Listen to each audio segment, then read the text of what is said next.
ได้เวลาจะได้ทำพิธีต่อไปนะครับขอเชิญพวกกำนันบนเรือพุทธสวิตไฟเทียนทุกเทียนบูชาพระรัตนตรัยครับ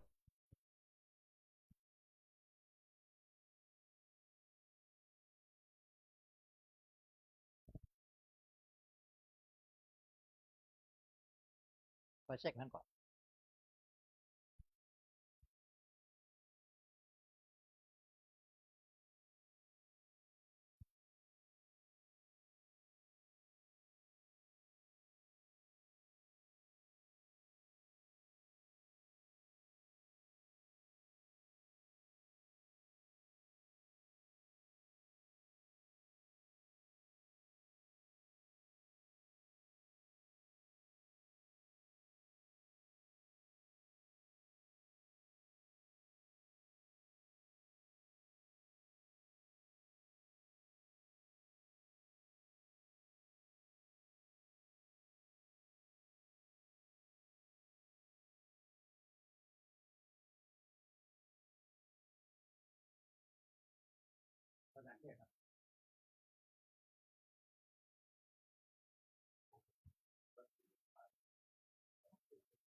ครับต่อไปกราบพร้อมเดิมกันครับครับ1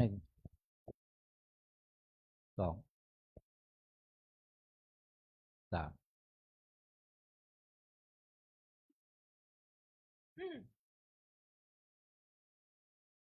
โหนโต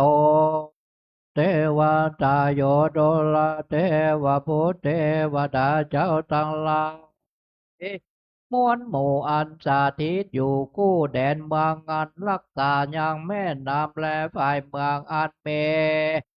ฤทธิเลียงองค์อาจรักษาอย่างพระโพธาบาทพระธาตุและเจดีย์และเทวกมัยสาลีมหาโพธิ์แต่เดิมมีว่าไวอาจโยเจมกลายนิรันเต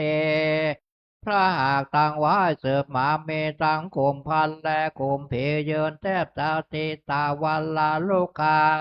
จะเทวตาอันโยวิมันคงเขตดาวดันดอยโดกาซาเวหาโหนภายแผ่เฮอซึ่งบนตานจาโตโลก เต้าสี่องค์การจอมซึ่งเงาพระเอ็นตานบแถวน้อมจืนตามภาษากายปองแก้ว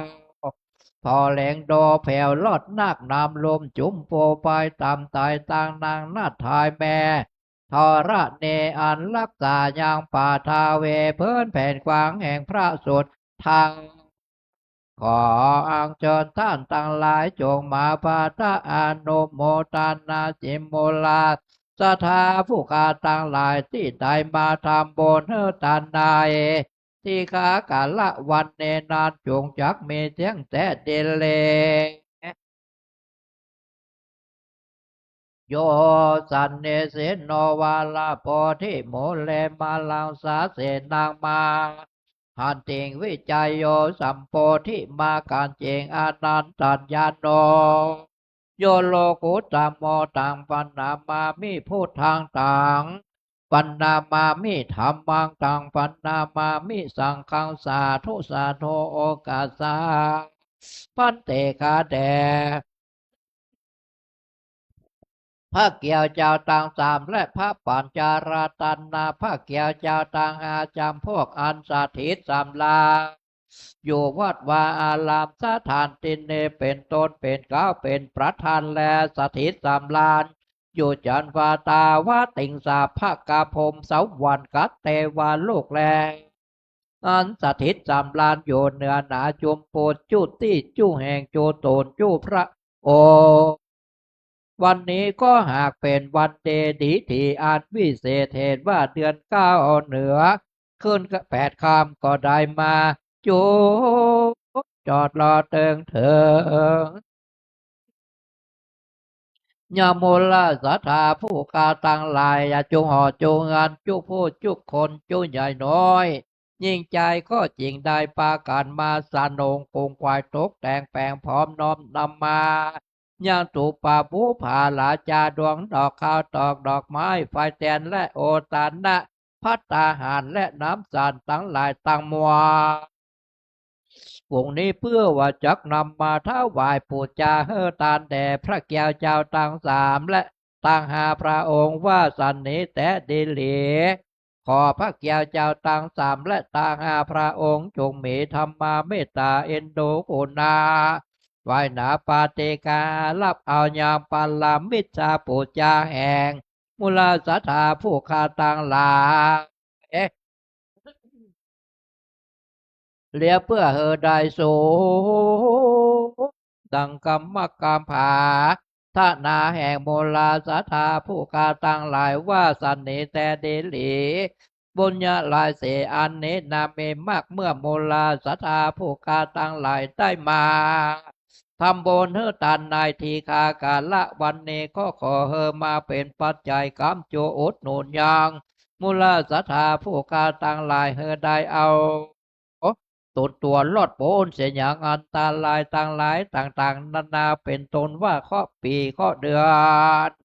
ข้อวันข้อยามข้อเจ็บไข้ได้ผายญาติข้อโมโลกาต่างหลายต่างๆนานาข้ออันใดที่ใดมาปรากฏบังเกิดคำตุนตัวแห่โมลาสัทธาผู้คาต่างหลายแล้วก็ขอได้ลางับก็หายไปในทีคากาละวันเนข้ออันใดที่ยาบ่ได้มาปรากฏบังเกิดกับตนตัวแห่โมลาสัทธาผู้กาตั้งหลายก็อย่าได้มาปรากฏบังเกิดแถมสังเยื่องแถมสักปาการแถมซัมปอสองตั้งแต่มาหูตาลายามนี้ไปนาขอโมลาสัทธาผู้กาตั้งหลายจูงจำเริญไปโดยอายุปีอายุเดือนอายุวันอายุยามอายุวันนาสุขปัลลประกอบไปด้วยจุกปีจุกเดือนจุกวันจุกยามไป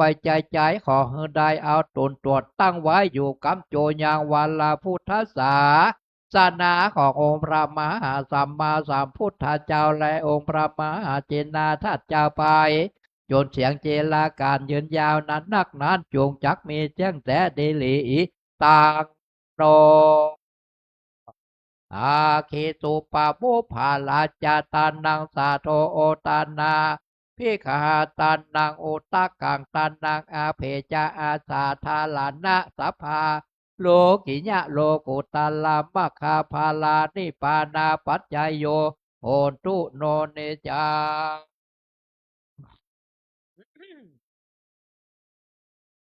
อิมินา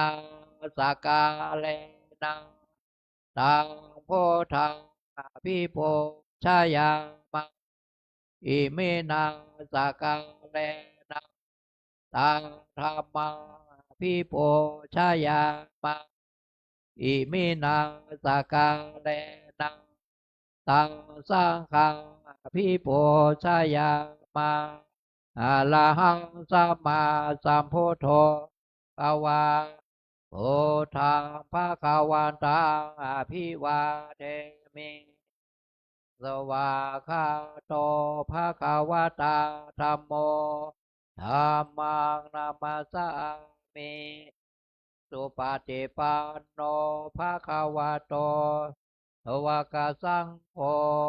สังฆังนามามิอันธรรมยังพุทธัสสะภะคะวะโตบุพพาคานามะกะลังกะโลมาเสเอ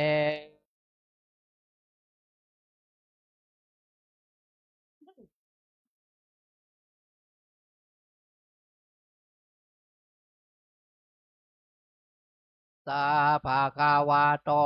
อะระหะโตสัมมาพุทธัสสะนะโมตัสสะภะคะวะโตอะโตสัมมาสัมพุทธัสสะหันธรรมยังพุทธาภิตุติงกะโลมาเสเอ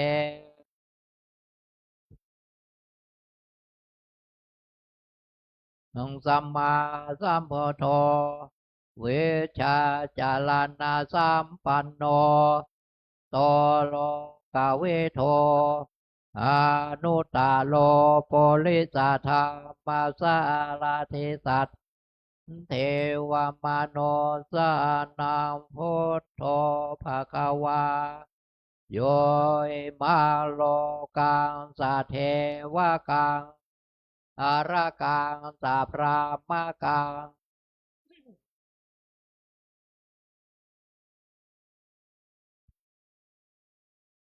ยังอภิญญาสัจจิกตาวาปะเวเทเสโยธรรมังเสเสเทกรยานังเทกรยานังปาลิโยชานากันลยานังทังสัพพยานสานังเกวลาปาลิปุณังทิสุทังปรมาจาริยังปากาเส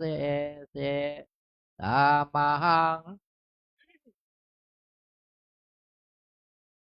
ธรรมหังธรรมังศีลสานามังเมอันธรรมยังธรรมาพิทุติงกะโลมาเส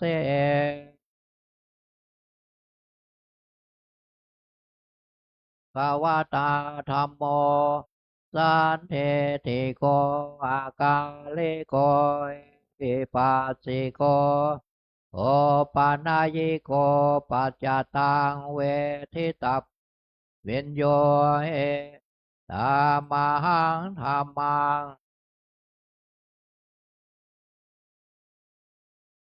ศิลาสานามามิ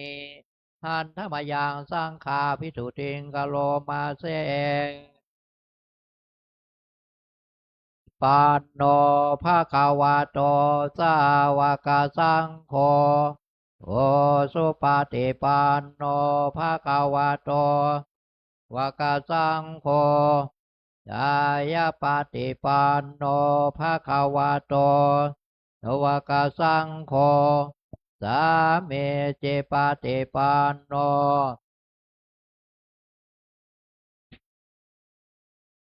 ทิทางจัตตาเลโปเลสายุกาเนอาตาโปเลสาโปคาลาอิตาภะคะวะโตสาวกสังโฆหุนายโยปาหุนายโยกินายโยทะเลกาลานิโยอนุตตาลังปุญญาเขตังโลกัสสะธรรมหังสังฆัง กังศิลาสานามาเมนะโมตัสสะภะคะวะโตอะระโตสัมมาสัมพุทธัสสะนะโมตัสสะโตอะระโตสัมมาสัมพุทธัสสะตัสสะภะคะวะโตอะระโตสัมมาสัมพุทธัสสะพุทธังสารนังคัสสามิธัมมังสารนังคัสสามิโตเตยัมเปพุทธังสารนังคัสสามิยัมเปธัมมังสารนังคัสสามิโตเตยัมเปสารนังคัสสามิตาเตยัมเปพุทธังนังคัสสามิตาเตยัมเปธัมมังสารนังคัสสามิตาเตยัมขังสารนังคัสสามินะโมพุทธายะนะโมธัมมายนะโมสังฆายะนะโมพุทธายะนะโมโมพุทธายะนะโมธัมมายะนะโมสังฆายะโนพุทโธอะปะมะโนธัมโมอะปะมะโนสังโฆอะปะมะโนพุทปะมะโนธัมโมอะปะมะโนสังโฆ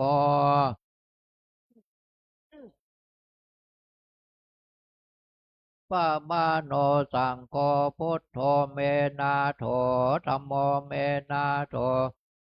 เมนะโถกัมมาทานังเมนะทังกัมมาทานะยากาจาลิโยเมนะโถพุทโธเมนะโถนาโถสังโฆเมนะโถกัมมาทานังเมนะทังมัทานาตายากาจาลิโยเมนะโถ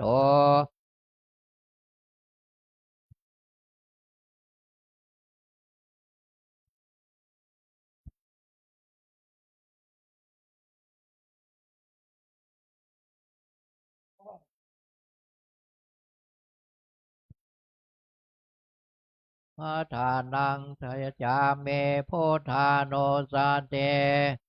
ทานังเทธาเมพันเตอะหัมพันเตพุทธาโน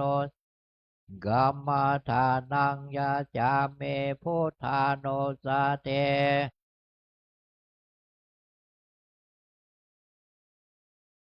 พุทธาโนสเตกัมมาทานังเทเมพุทธาโนสเตกัมมาทานังถ้าเมพันเตอาพันเตปิเตโอปัจจาละมาเทงยาจาเมอาพันเตปิเตโอปัจจาละมาเทงยาจาเมอา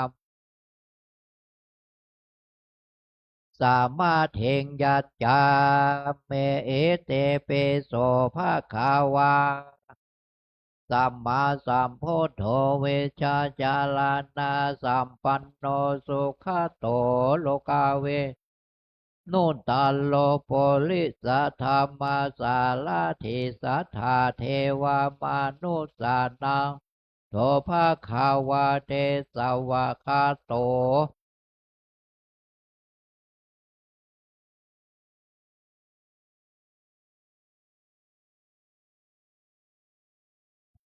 สังเวทิตาโพเวนโยเอเตสุปาติปันโนภาคาวาโต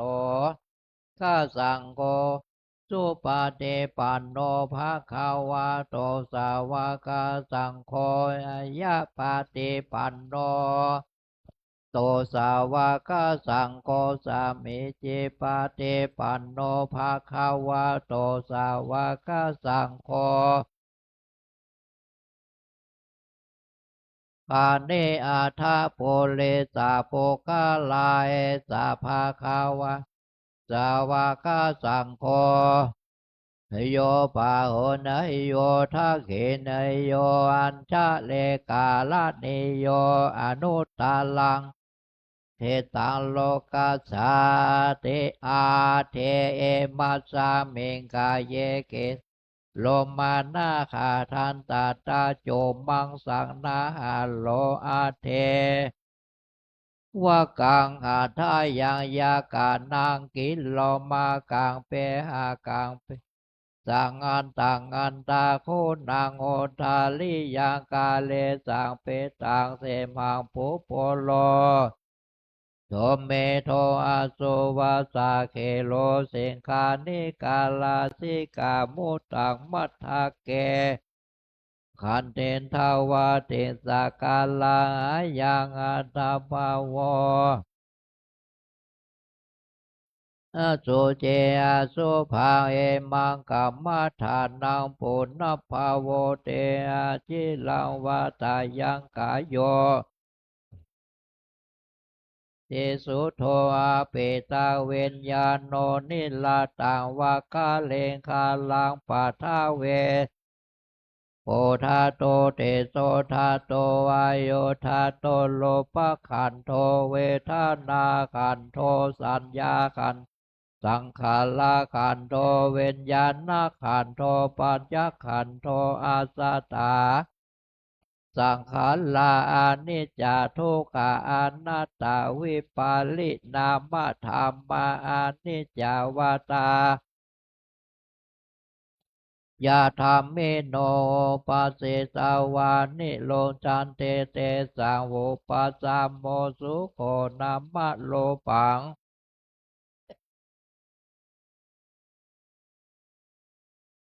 มะโลปังทุกขังพายาเทนาสุขังวาตานิปานัง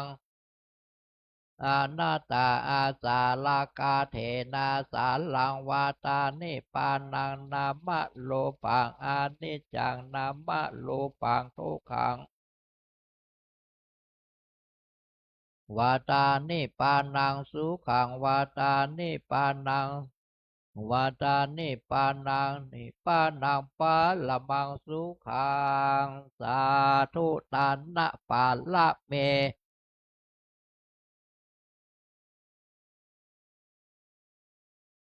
ลามาตาปาละเมสัมปันโนเมตตาลุนาโมทิตาอุเบกขาปาละเมสัมปันโนอิติปิโสศีลาปาละเมสัมปันโนศีลาอุปปาละเมสัมปันโนศีลาปาละเมสัมปันโนเมตตา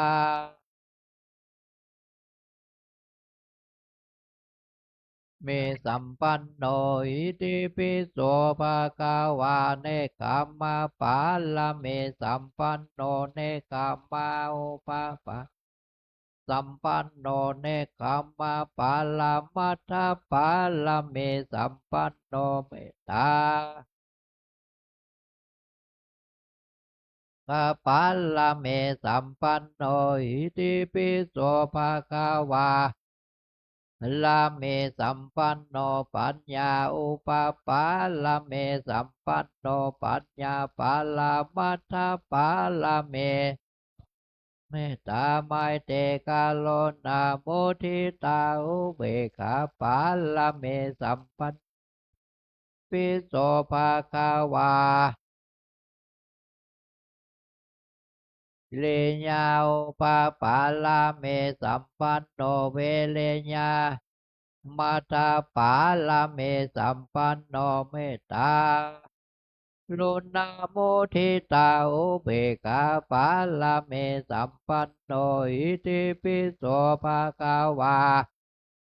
ลาเมสัมปันโนขันเตอุปปาลาเมสัมปันโนขันเต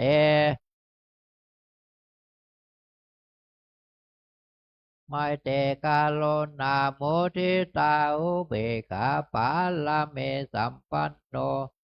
ปิโสภาคาวาสัจจะปาลาเมสัมปันโนสัจจาอุปปะสัมปันโนสัจจะปาลามัทธปาลาเมสัมปันโนเมตตา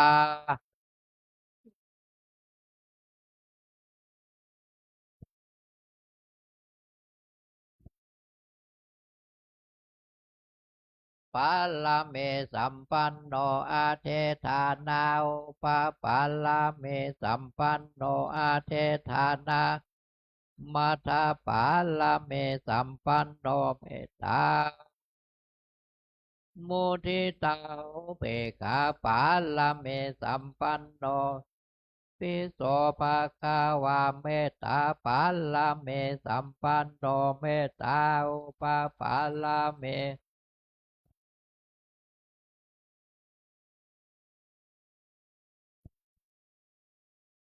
ลุนามุทิตาอุเบกขาปัลลเมสัม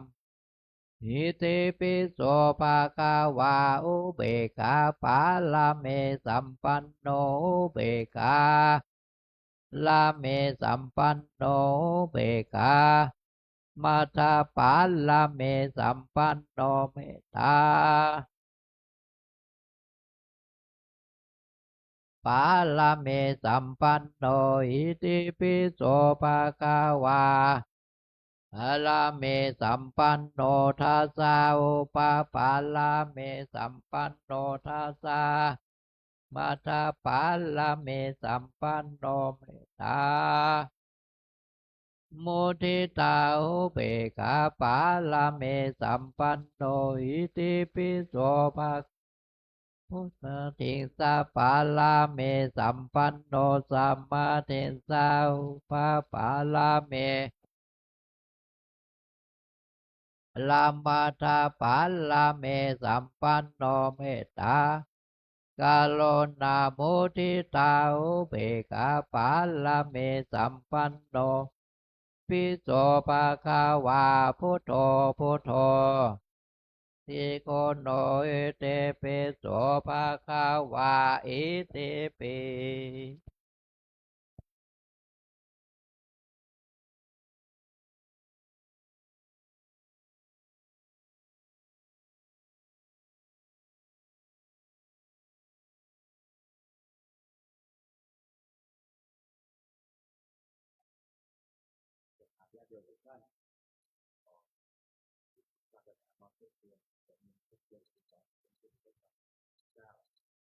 ครับที่เจ้าว่าไป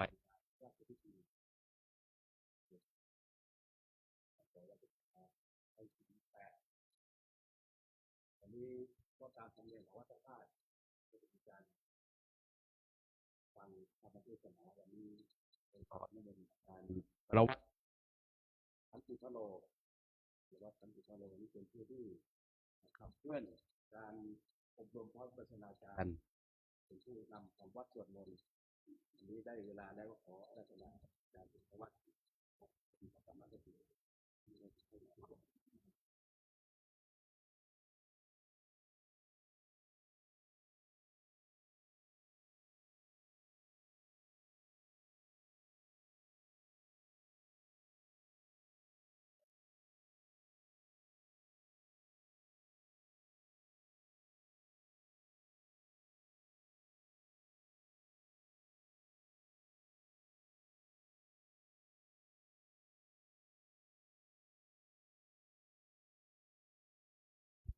ครับต่อไปคณะสัตยาทั้งหลายกลับพร้อมเดียวกันครับกลับหนึ่ง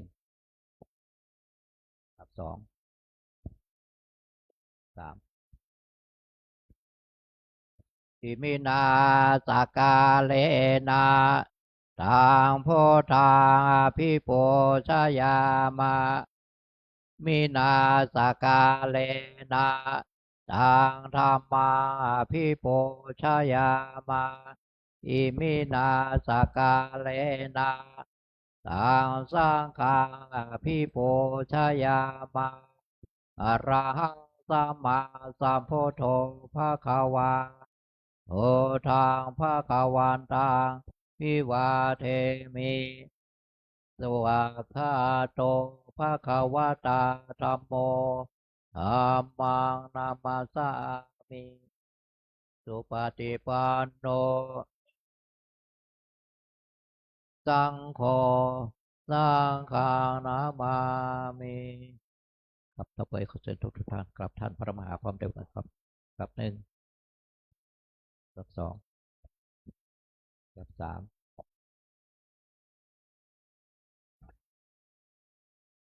มายังพันเทเตสาลาเนนาสาหะปัญจศีลานิยาจามาตุเตยามเปมายังพันเตติสาลาเนนาสาหะปัญจศีลานิยาจามาตาเตยามเปมายังพันเตติสาละเนนาสาหะปัญจศีลานิยาจามา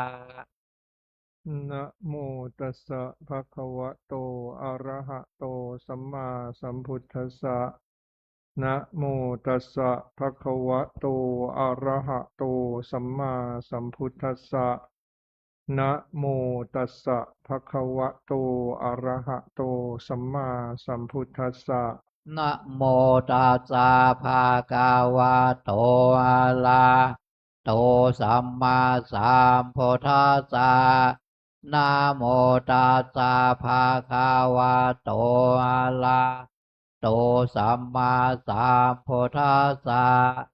นะโมตัสสะภะคะวะโตอะโตสัมมาสัมพุทธัสสะพุทธังสรณังคัจฉามิ พุทธังสารนังคัจฉามิ ธัมมังสรณังคัจฉามิ ธัมมังสารนังคัจฉามิ สังฆังสรณังคัจฉามิ สังฆังสารนังคัจฉามิ ทุติยัมปิพุทธังสรณังคัจฉามิ ทุติยามเปโพธังสารนังคัจฉามิ ทุติยัมปิธัมมังสรณังคัจฉามิ ทุติยามเปธัมมังสารนังคัจฉามิ ทุติยัมปิสังฆังสรณังคัจฉามิ ทุติยามเปธัมมังสารนังคัจฉามิ ตติยัมปิพุทธังสรณังคัจฉามิ ตติยามเปโพธังสารนังคัจฉามิ ตติยัมปิธัมมังสรณังคัจฉามิ ตาเตยามเปธัมมังสารนังคัจฉามิ ตติยัมปิสังฆังสรณังคัจฉามิ ตาติยามปีสังฆังสารนังคัจฉามิ ติสรณะขมนังนิทิตัง อามะพันเต ปานาติปาตาเวระมณีสิกขาปะทังสมาธิยามิ ปานาเตปาตาเวรมณีสิกขาปะทังสมาธิยามิ อะทินนาทานาเวระมณีสิกขาปะทังสมาธิยามิ อาทินนาตานาเวรมณีสิกขาปะทังสมาธิยามิ สินห้าว่ากาเมสุวิชชาจาราเวระมณีสิกขาปะทังสมาธิยามิ กาเมสุเมสาจาลาเวรมณีสิกขาปะทังสมาธิยามิ สินแปดว่าอะพรหมจริยาเวระมณีสิกขาปะทังสมาธิยามิ พรหมจาริยาเวรมณีสิกขาปะทังสมาธิยามิ มุสาวาทาเวระมณีสิกขาปะทังสมาธิยามิ มุสาวาตาเวรมณีสิกขาปะทังสมาธิยามิ สุราเมรยมัชฌะปมาทฐานาเวระมณีสิกขาปะทังสมาธิยามิ สุลาเมลายามาชาปามาตาฐานาเวรมณีสิกขาปะทังสมาธิยามิ ต่อไปสำหรับสินแปดวิกาละโภชนาเวระมณีสิกขาปะทังสมาธิยามิ เวกาลโภชนาเวรมณีสิกขาปะทังสมาธิยามิ นัจจคีตวาทิตะวิสุกะทัสนะมาลาคันทะวิเลปนะธารณะปันดนะภิกขุสนัทธานาเวระมณีสิกขาปะทังสมาธิยามิ นาจาคีตาวาทิตาเวสุกัทาสนะมาลากันทาวิเลปานะท ทาลนะมันดานะวิโภชนะฐานา เวรมณีสิกขาปะทังสมาธิยามิ อุจจาสยนะมหาสยนาเวรมณีสิกขาปะทังสมาธิยามิ อุจจาชายะยานาเวรมณีสิกขาปะทังสมาธิยามิ อิมานิปัญจสิกขาสมาธิยาอิมานิปัญจสิกขาวาอัฏฐสิกขาปทาทันิยามิสีเลนะสุขติงยันติสีเลนะโภคสัมปทาสีเลนะนิพพุติงยันติตัสมาสีลังวิโสทะเย สาธุสาธุสาธุพระมาจาโลกาธิปเทสหัมปเทกัดอัญชะเลอันทิวลังอัญญาจาธาสันติตาสัตตาปรัชชกาสาติกาเทเสตุธรรมังอนุกัมปิมังปัจฉา นะโมตัสสะภะคะวะโตอะระหะโตสัมมาสัมพุทธัสสะนะโมตัสสะภะคะวะโตอะระหะโตสัมมาสัมพุทธัสสะนะโมตัสสะภะคะวะโตอะระหะโตสัมมาสัมพุทธัสสะเยธัมมาเหตุปะภะวาเตสังเหตุงตถาคโตเตสัญจโยนิโรโธเอวังวาทีมหาสมะโนติบัดนี้ก็ขอถวายความนอบน้อมระลึกถึงสรีระสังขารรูปเหมือนพระเดชพระคุณพระพรหมมงคลอดีตอธิบดีสงฆ์อดีตเจ้าวาดของวัดพระธาตุศรีจอมทองวรวิหารแห่งนี้กราบถวายความเคารพแด่พระเถรานุเถระ ซึ่งบัดนี้มีองค์หลวงพ่อเจ้าคุณสุวรรณเมธีท่านได้เป็นเจ้าอธิบดีสงฆ์แห่งอาวาสแห่งนี้ท่านเป็นที่ปรึกษาที่เป็นรองคณะเจ้าจังหวัดเชียงใหม่นี้ก็อาตมาภาพก็ได้มีโอกาสได้มาแสดงธรรมเราไม่ได้มานานแล้วก็ถือว่าก็ล้างห่างเวทีไปนานวันนี้ก็ได้นึกถึงวันนี้ก็ถือว่าเป็นวันดีอีกวันหนึ่งขึ้น8 ค่ำเดือน 7ปีมะเส็งก็เป็นวันเฉลิมพระชนมพรรษาของ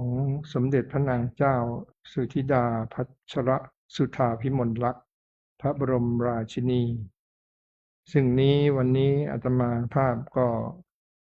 จึงได้อาราธนาซึ่งหลักธรรมสัจธรรมอันสำคัญขององค์สมเด็จสัมมาสัมพุทธเจ้า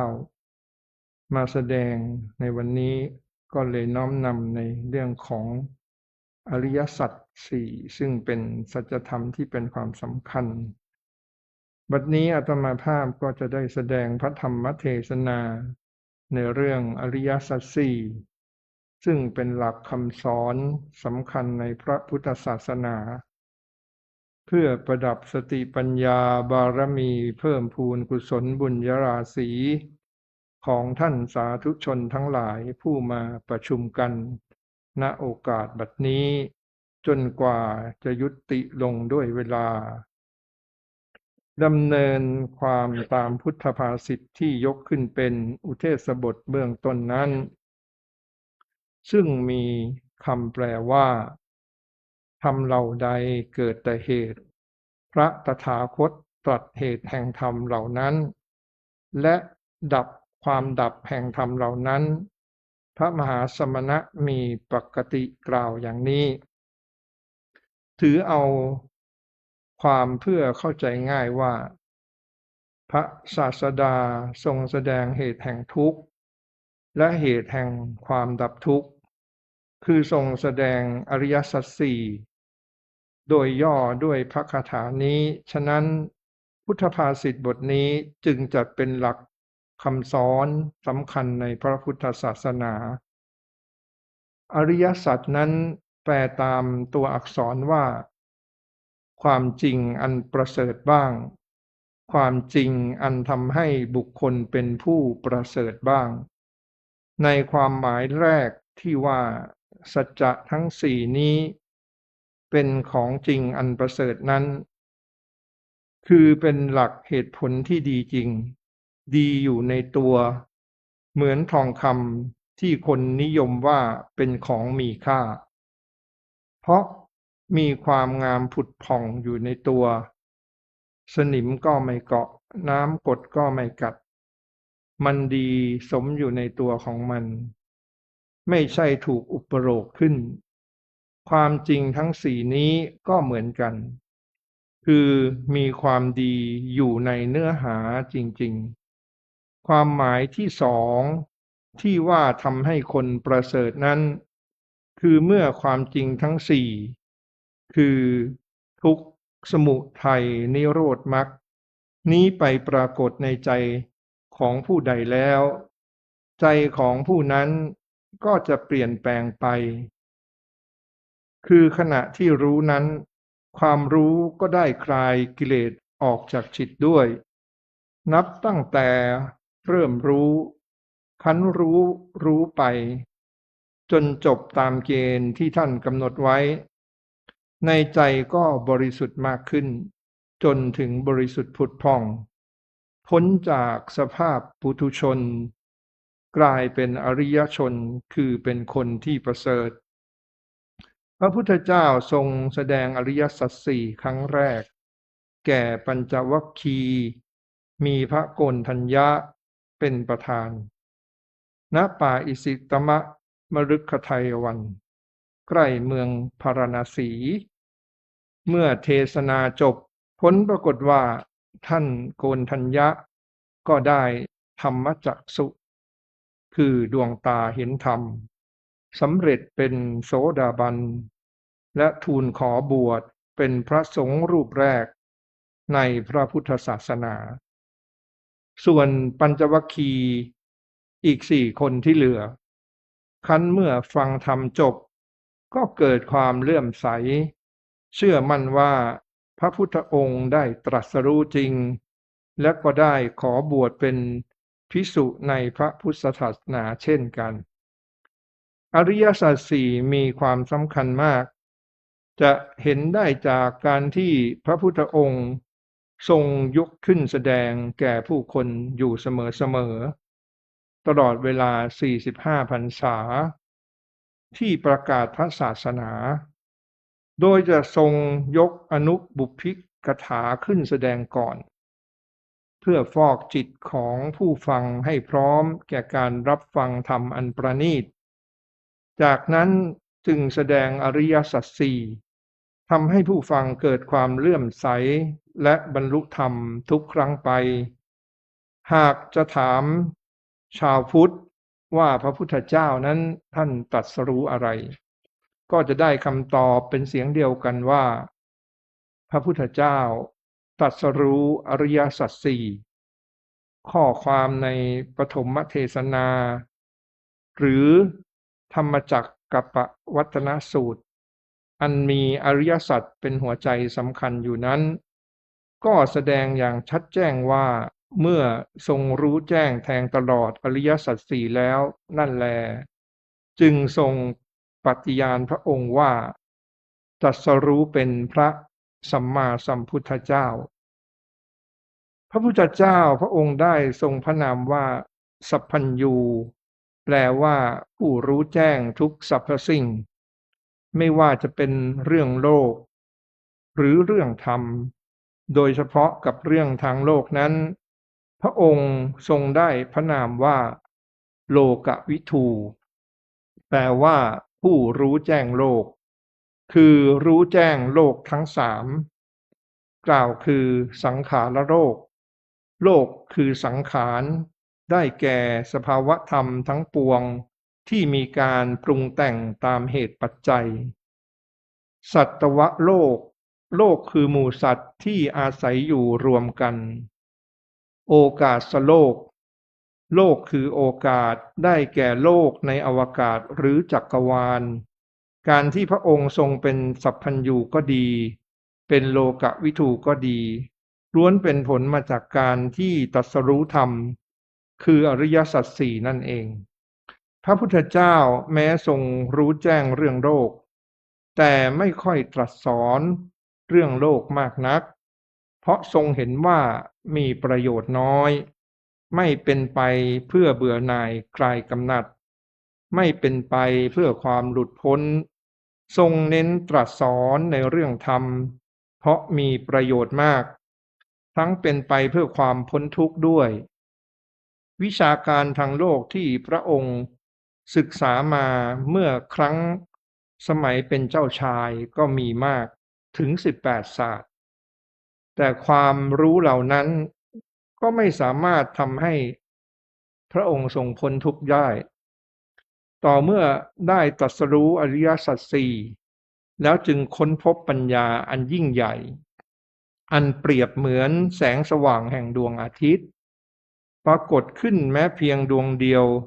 ก็ส่องโลกให้สว่างสดใสได้ปัญญาการตรัสรู้ของพระพุทธเจ้านั้นเทียบได้กับแสงแห่งดวงอาทิตย์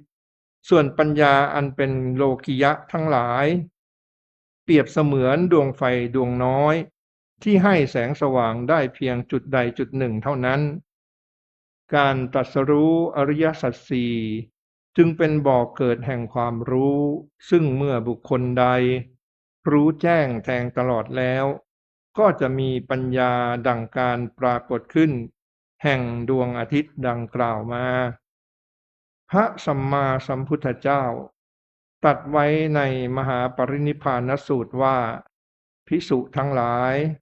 เพราะไม่รู้แจ้งแทงตลอดในอริยสัจสี่ประการเราและเธอทั้งหลายจึงเที่ยวเร่ร่อนไปตลอดการยาวนานอย่างนี้ดังนั้นอริยสัจสี่จึงเป็นหลักธรรมที่ควรค่าแก่การศึกษาให้เข้าใจแจ่มชัดและนำไปปฏิบัติให้เกิดผลอย่างยิ่ง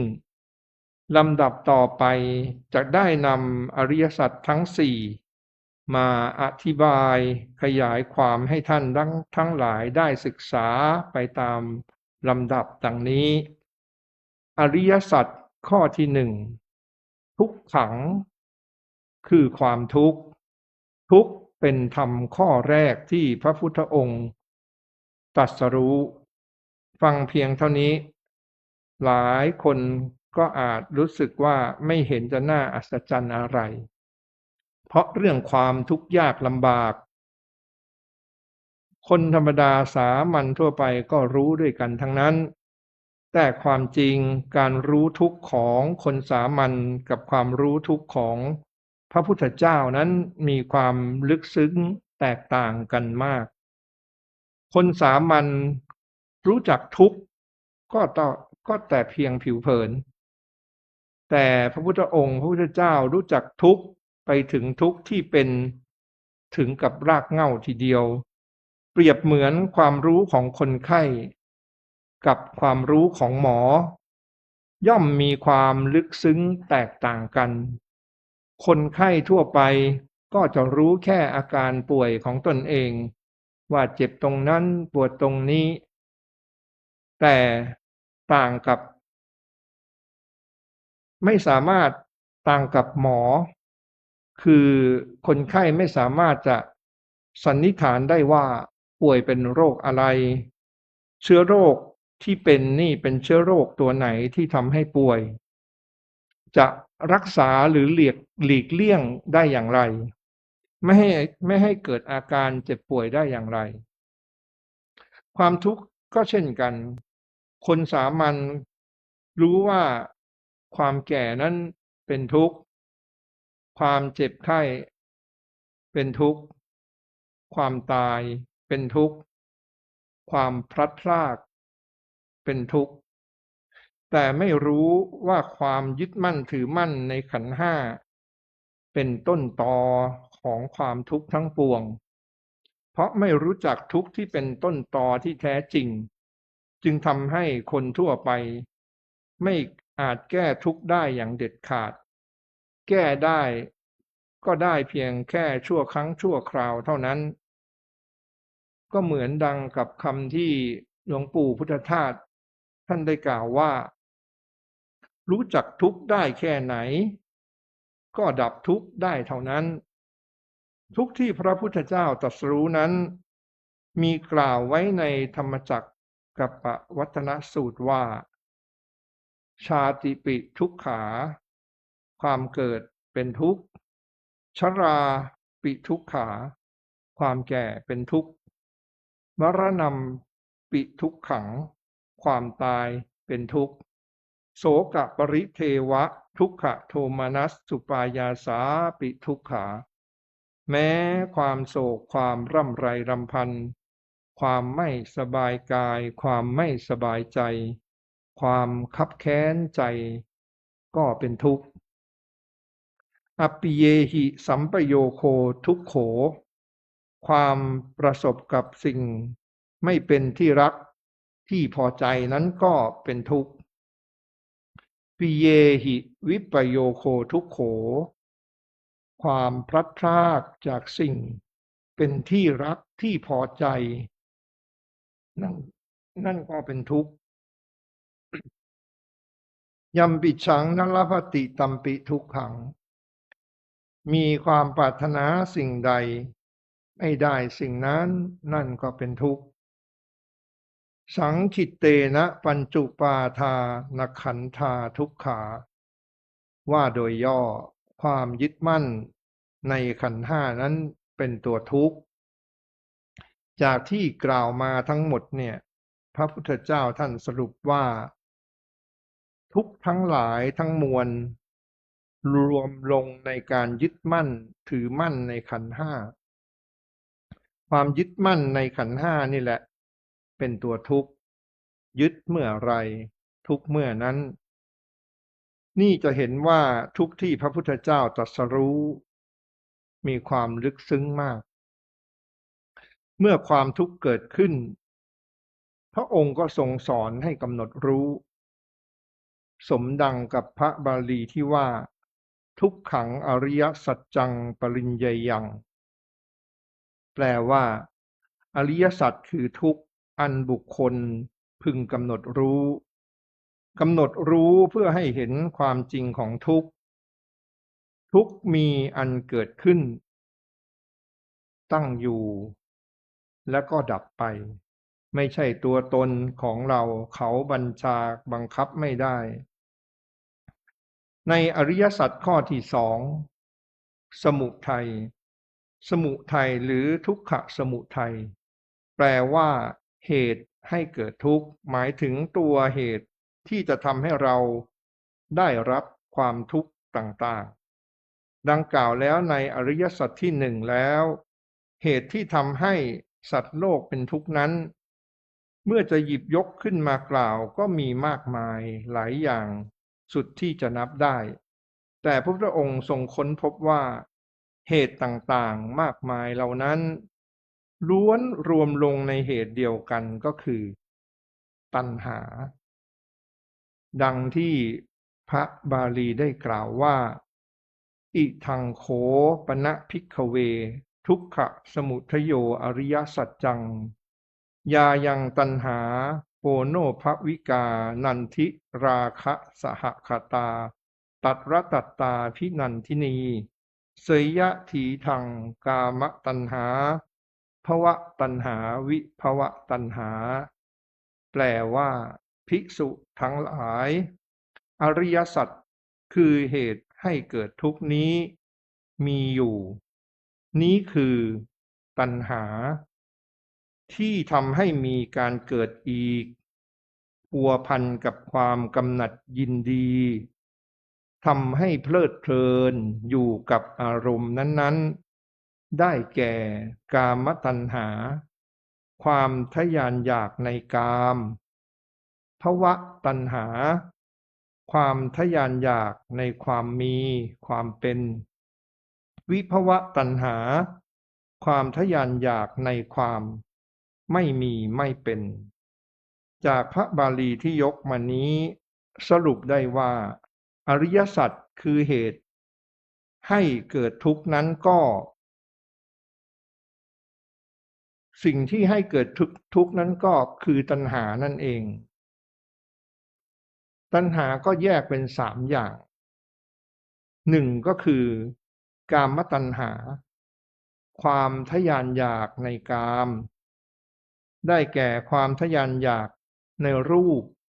เสียงกลิ่นรสสัมผัส2วิภวตัณหาความทะยานอยากในความมีความเป็นเช่นอยากมีลาภมียศสรรเสริญสุขอยากเป็นเศรษฐี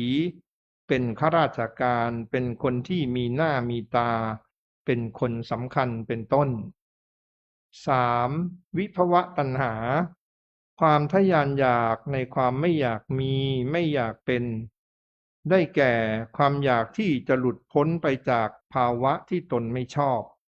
เช่นมีลาภแล้วไม่อยากให้เสื่อมลาภมียศไม่อยากให้เสื่อมยศมีสรรเสริญไม่อยากถูกนินทามีสุขแล้วไม่อยากมีทุกข์หรือตนมีตำแหน่งหน้าที่การงานที่ต้องรับผิดชอบแต่เกิดความเบื่อหน่ายไม่อยากทำไม่อยากรับผิดชอบเป็นต้นความทะยานอยากทั้ง3นี้พระพุทธเจ้าตรัสว่าเป็นต้นตอแห่งความทุกข์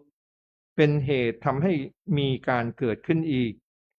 คือเวียนว่ายตายเกิดอย่างไม่รู้จบ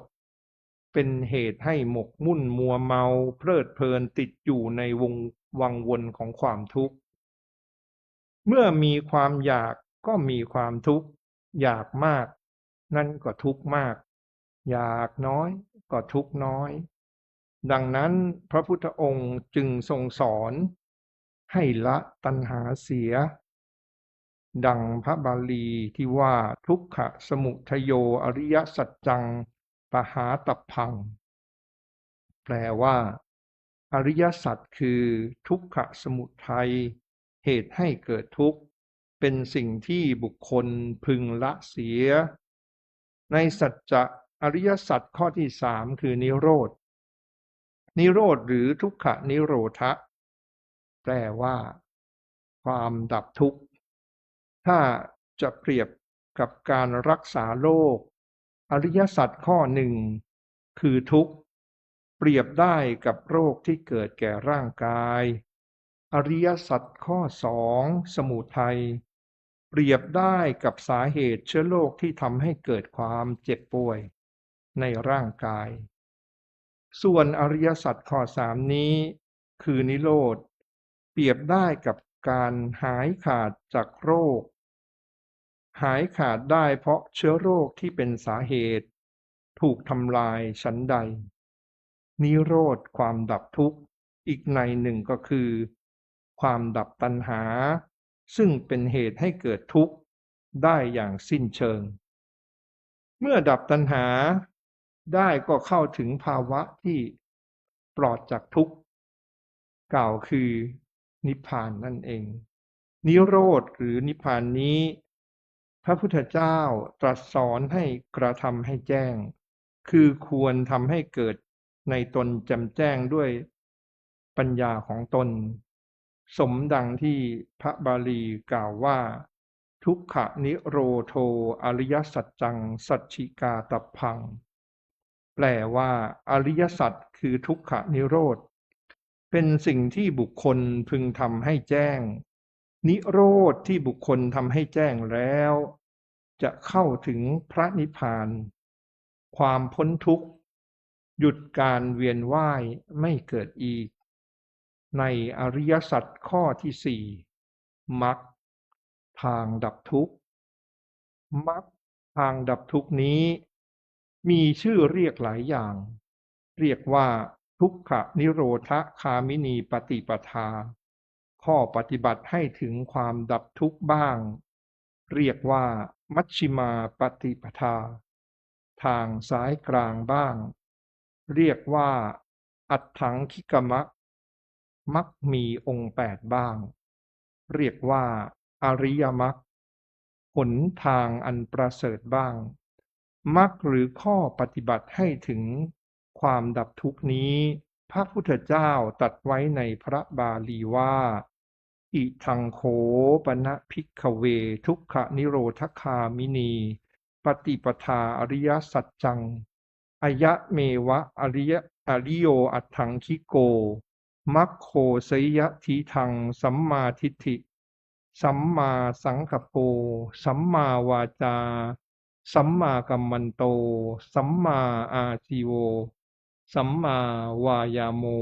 สัมมาสติสัมมาสมาธิแปลว่าภิกษุทั้งหลายก็อริยสัจคือข้อปฏิบัติที่ทำให้สัตว์บรรลุถึงความดับทุกข์นี้มีอยู่ได้แก่อริยมรรคอันประกอบด้วยองค์8ประการเหล่านี้คือความเห็นชอบความดำริชอบเจรจาชอบการทำงานชอบการเลี้ยงชีพชอบความพยายามชอบความระลึกชอบและก็ความตั้งใจชอบจากพระบาลีที่ยกมาเป็นพระดำรัสที่พระพุทธเจ้าตรัสยืนยันข้อปฏิบัติที่ทำให้บรรลุถึงความดับทุกข์หรือพระนิพพานคือมรรคมีองค์8มีสัมมาทิฏฐิความเห็นชอบเป็นต้นและมรรคมีองค์8นี้สามารถย่นย่อได้เป็น3นั่นก็คือศีลสมาธิปัญญานั่นเองมรรคนี้ใครทำให้เจริญได้ย่อมเข้าถึงความดับทุกข์ได้อย่างแน่นอนตามในแห่งอริยสัจสี่ที่อธิบายมาแล้วนี้ทำให้เราทั้งหลายมองเห็นได้ชัดถึงวิธีการหรือขบวนการแสดงธรรมของพระพุทธเจ้าโดยมีความมีเหตุมีผลและสามารถปฏิบัติให้เกิดผลได้จริงเบื้องต้นพระองค์ทรงยกทุกข์ขึ้นแสดงว่าทุกข์นั้นเป็นอย่างไรจากนั้นก็ทรงแสดงสมุทัยคือเหตุให้เกิดทุกข์แล้วท่านก็ทรงแสดงนิโรธตามมาก็คือความดับทุกข์ว่ามีสภาพอย่างไรแล้วก็ในลำดับสุดท้ายจึงได้แสดงมรรคมีองค์8ที่เป็นข้อปฏิบัติให้ถึงความดับทุกข์ครบจบกระบวนการโดยสมบูรณ์สมดังพระบาลีที่ยกขึ้นแสดงไว้ณเบื้องต้นว่าเยธัมมาเหตุปะภวาความว่าธรรมเหล่าใดเกิดแต่เหตุพระตถาคตตรัสเหตุแห่งธรรมเหล่านั้นและความดับแห่งธรรมเหล่านั้นพระสมณเจ้ามีปกติกล่าวเช่นนี้เทศนาวสาเนในการอันเป็นที่จบลงแห่งพระธรรมเทศนารัตนัตยานุภาเวนะด้วยอนุภาพแห่งพระคุณพระรัตนตรัยจงอำนวยอวยพรให้สาธุชนทั้งหลายประสบแต่ความสุขความเจริญ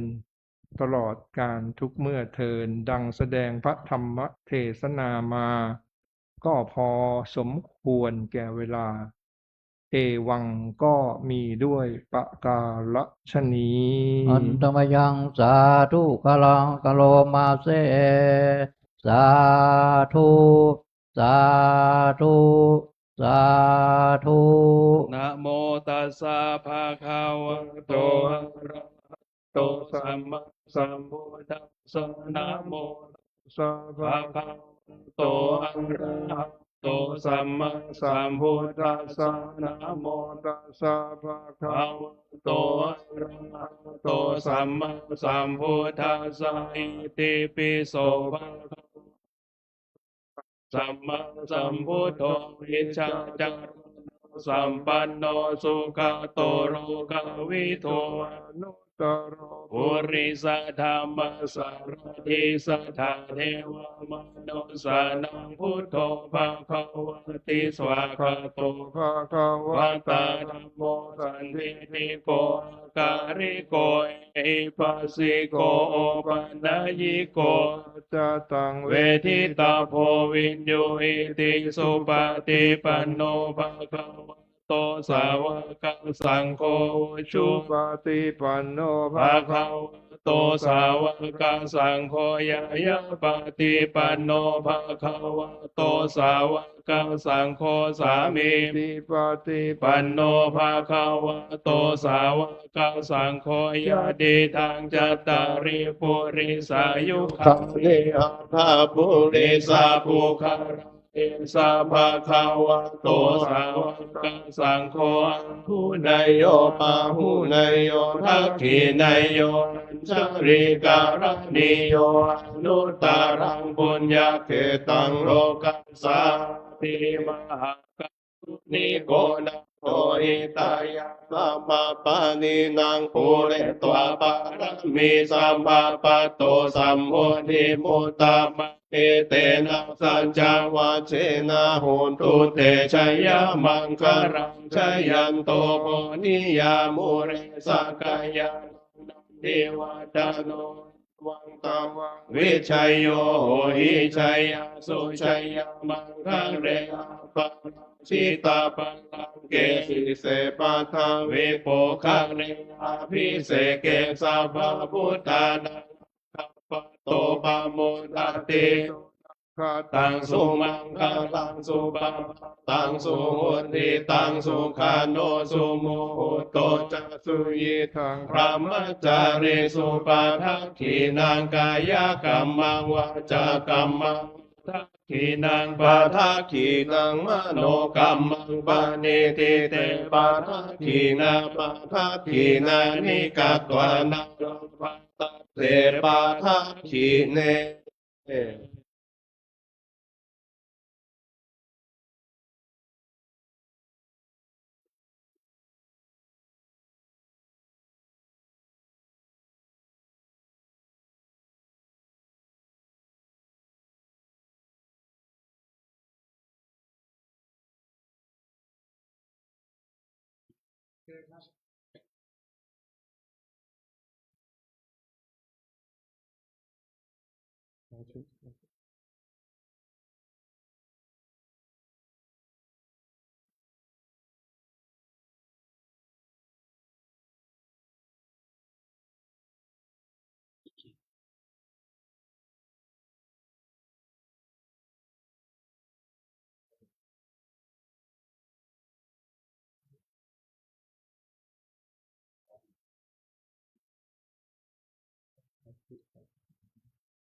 ตั้งใจรับพรนะ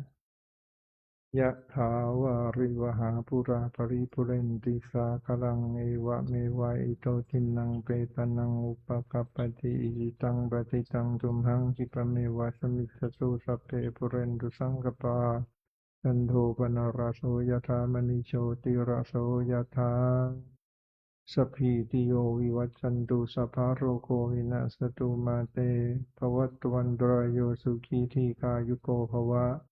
อภิวาทนาสีริสนิจังวุธาปจายโนจัตตารโอธรรมาวัฏันติอายุวันโน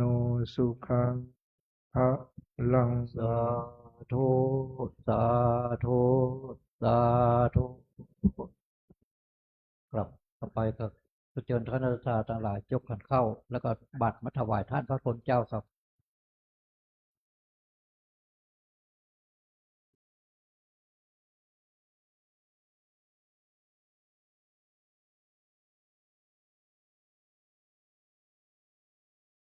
ว่าอันนี้เกิดตัวมาดีไปเช็คในปกตินะให้ก็มันรู้ตัวไม่เป็นไรไม่ว่าเดี๋ยวเดี๋ยวต้องโบกันเอาเป็นใจก็ทำไม่ได้ไม่ต้องดูก่อนพอถึง8ให้ต้อง8นะคุณบอกว่าเป็นดีเบตีมานานต้องทบทวนเยอะ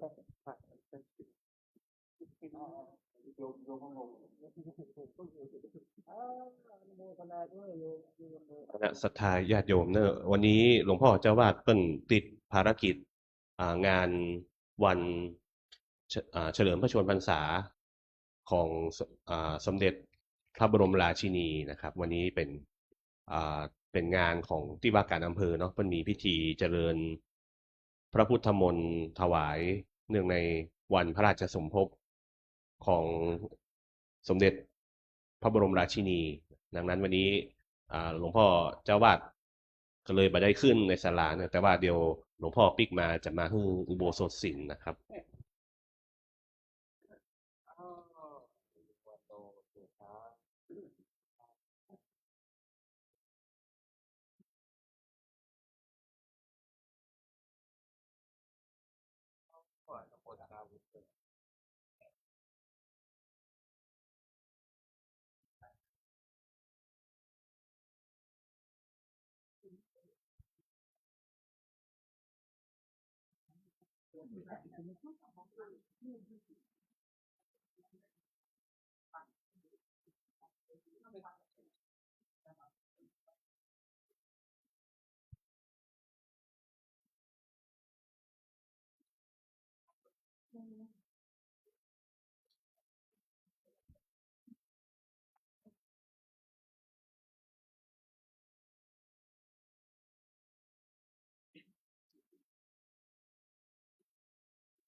ได้ใช่ไหมเขารู้หมดเลยเขารู้เลยว่าเราบอกไม่ได้อ่านไม่ครูแล้วครูไว้จะได้ประกาศงานง่าย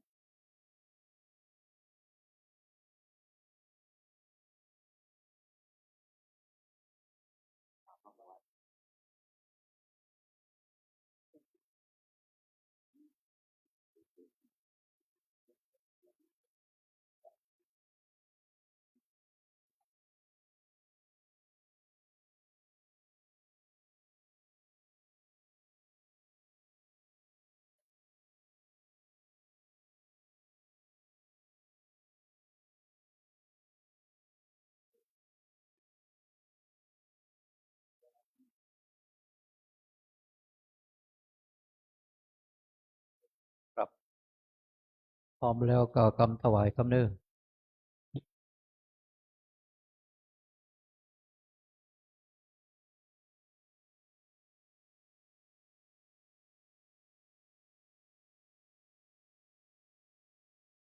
นะโมตัสสะภะคะวะโตอะระหะโตมาสัมพุทธัสสะนะโมตัสสะภะคะวะโตหะโตสัมมาสัมพุทธัสสะ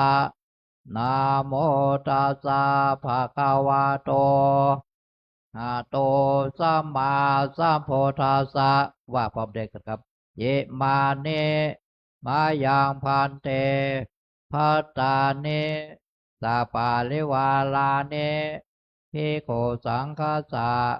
โอโนชยามะสาธุโนพันเตพัตตาเนสัปปาริวาลาเนปฏิคานาตุอัมมากังเอคาลตังตายะ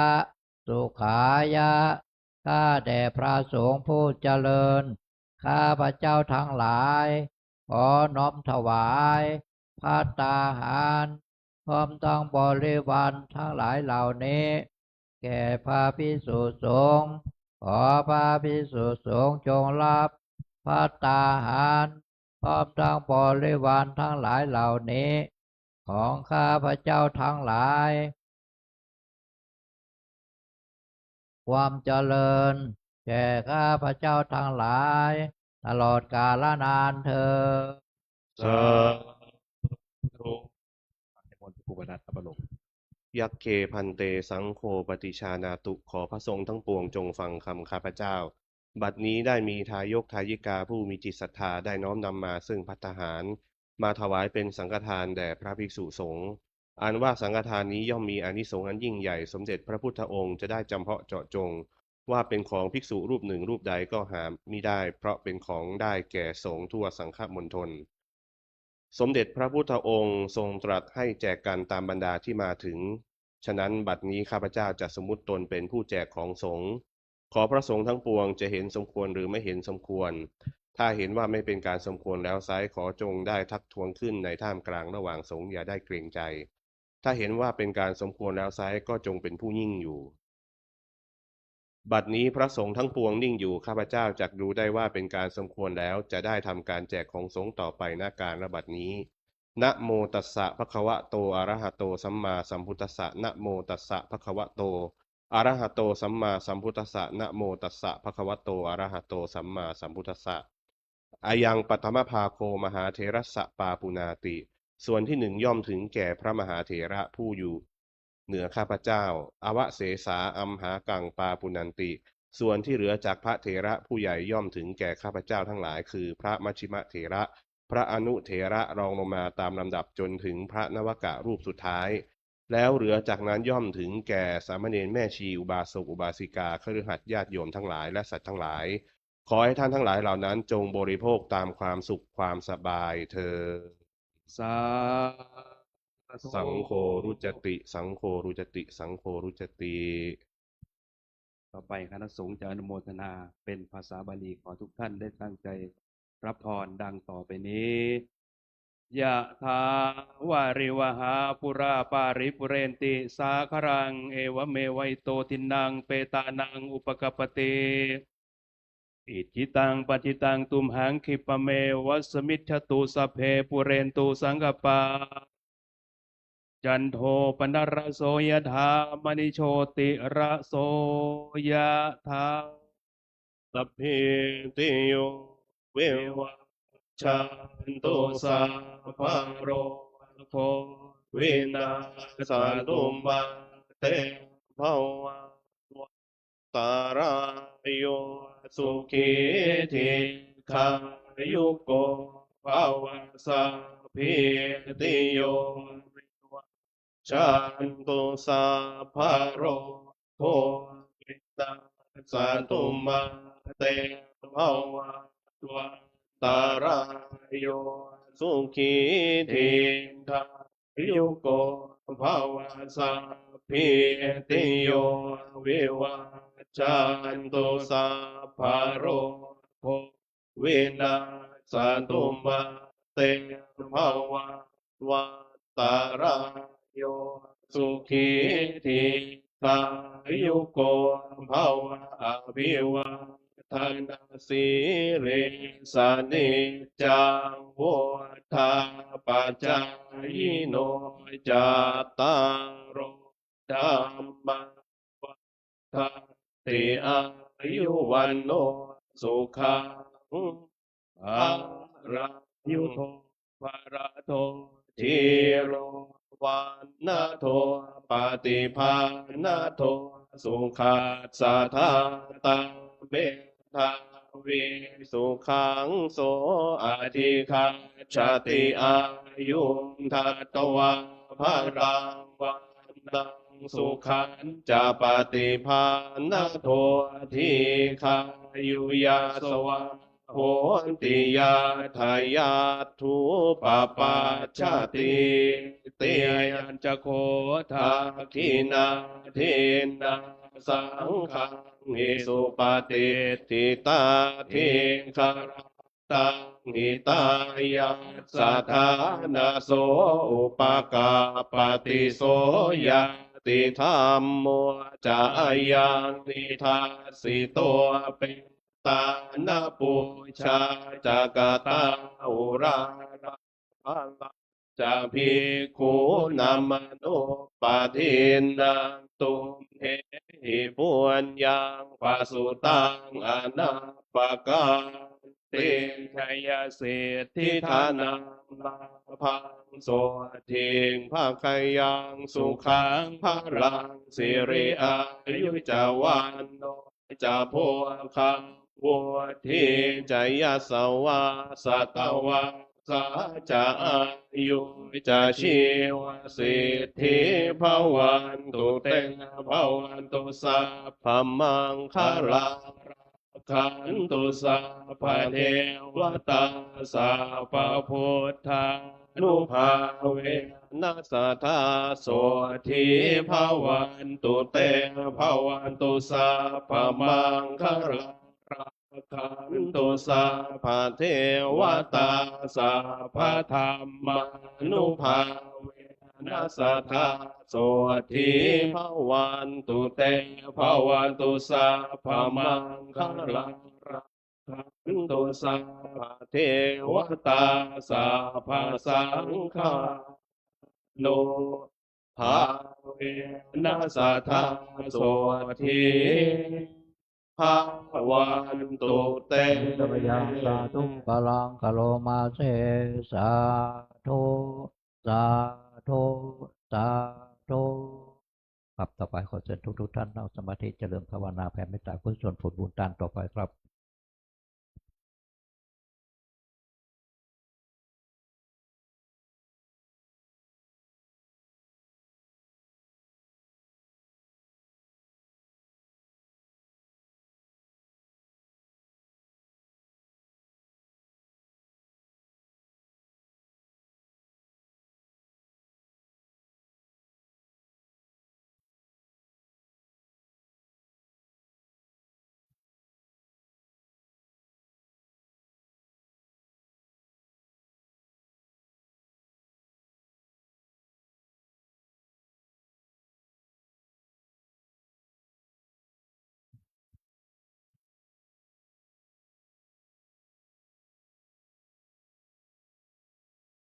ครับสมควรแก่เวลา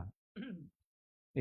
ตังทานากัมมังนิปานาปัจจายโยตุโนเนจา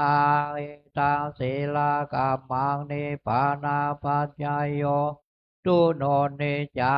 เอตังนากัมมังนิปานาปัจจายโยตุโนเนจายังกินเจโกชาลังพิกตังปุญญาโนอนุโมทันโตสุนันโตพุทโตเยเตวาดาเนอติกาตาเทกายุกาสาตาโอโตสัพพะสัตตานังอัตตานังปาเลหะลันโตมาตาปิตาโสเกตาโอโตโตกาปะพุทธเพญาติกาสุขิตาโอโตโตกัปปะมุจจันโตสัพเพติกาสุขิตาโอโตโตกัปปะมุจจันโตสัพเพปิตากาสัพเพเปตาสุขิตาโอโตโตกัปปะมุจจันโตสัพเพนาคตาโหนโตโตกัปปะมุจจันโตสัพเพเทวาสุขิตาสัพพะมุจจันโตสัพเพอาจาริโยปัจจายาตาโอโตโตกัปปะมุจจันโตสัพพะสัมปัตเตนังมิจันโตโว วันตามิพุทธังสัพพะเมโตสังฆมัตาเมวันเตวันตามิธัมมังเทวันตาเมสังฆังสัพพะเมโตสังฆมัตาเมวันเทวันตาเมอุปัชฌาย์จาริเยสัพพะเมโตสังฆมัตาเมวันตามิมัฏฐานังสัพพะเม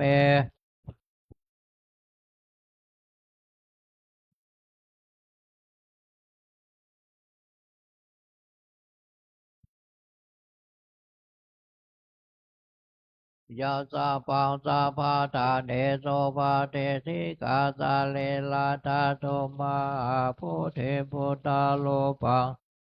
สังสัตตานันทโลเกเทวาโลเก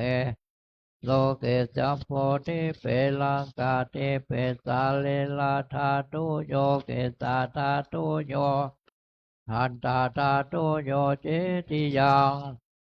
ติจตุลาเสเทสาเสธรรมกาเตสัมปตาเจติยังอาวันตามิสัพพะโสต่อไปกวันตาน้อยลูกเหมือนหลวงปู่แล้วก็ท่านพระคุณเจ้าทุกตนทุกองค์ครับวันตาเมพันเตสัพพะปาลาตังกามาตาเมมายังกาตังปุญญังสามินา